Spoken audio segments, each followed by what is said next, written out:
year, tech businesses are going to continue to be scrutinised for their negative impact on human rights. But my big prediction for 2021 is we're going to see a development in the way that businesses respond to that. I think we're going to see more tech firms and also companies employing new technologies incorporate human rights due diligence in their business models. Over the last few years, we've continued to see scandals where technology is used in a way that negatively impacts on certain groups in society. So whether that's mass surveillance, whether that's incursions on privacy, or whether that's algorithmic bias that leads to discriminatory outcomes. So I think it's going to be no longer enough for companies to respond to those scandals one by one. I think companies are going to be expected to show that they are assessing human rights risks associated with their use of technology before products and services go to market.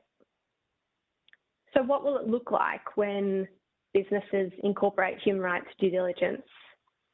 That means that businesses need to proactively assess risks posed by their products, by their services, but also by their supply chains and their business partners. So that includes looking at where they're sourcing materials used in technology and supply chains they're using, including workers. And then where issues are found, businesses are expected to mitigate those risks and eliminate them where possible.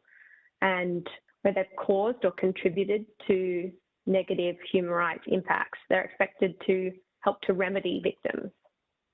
But I think there's a few reasons why in 2021, tech businesses and the tech sector are going to need to get up the curve very quickly on human rights. First is that it's going to be a legal requirement for more and more businesses.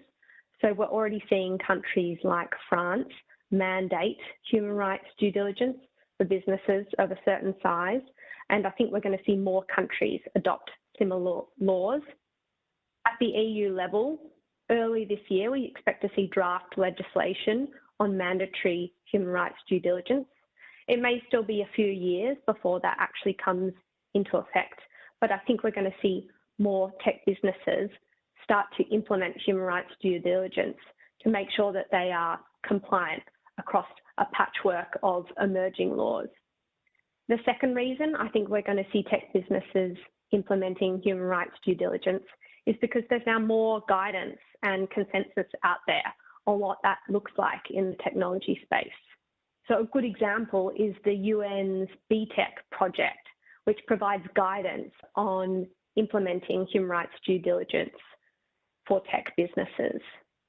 And that guidance is going to help tech businesses identify risks associated with their business models, for example, with technology design decisions, but also with end use of their products and services.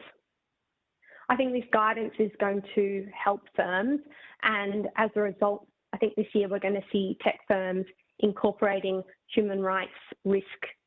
I think that's a good thing because I think it means human rights safeguards are going to be built into the design of more emerging technologies. The third reason that I think we will see firms talking about their human rights due diligence associated with their technologies is because it's going to be expected by civil society, but also by investors. And what that means for businesses is that they're going to need to demonstrate that they've operationalized ethical principles governing technology and that they're actually taking action where they've identified human rights risks or negative impacts associated with their technology products and services. And I think human rights due diligence, that framework, is going to help businesses with that. We're already seeing some cases alleging that technology has led to human rights harms. So for example, in the US, some of the big tech giants like Microsoft, Apple, Google have been sued in relation to harms allegedly in their supply chains. I think you can expect to see in 2021 more claims focused on human rights harms associated with technologies. And again, I think this is part of this focus on accountability, moving from rhetoric of ethical principles to accountability. I think human rights due diligence is a really useful way for companies to show that they've embedded risk assessment across the board and they're looking for issues that may cause reputational, financial damage to the business, but also harm to people, and they're nipping that in the bud where possible.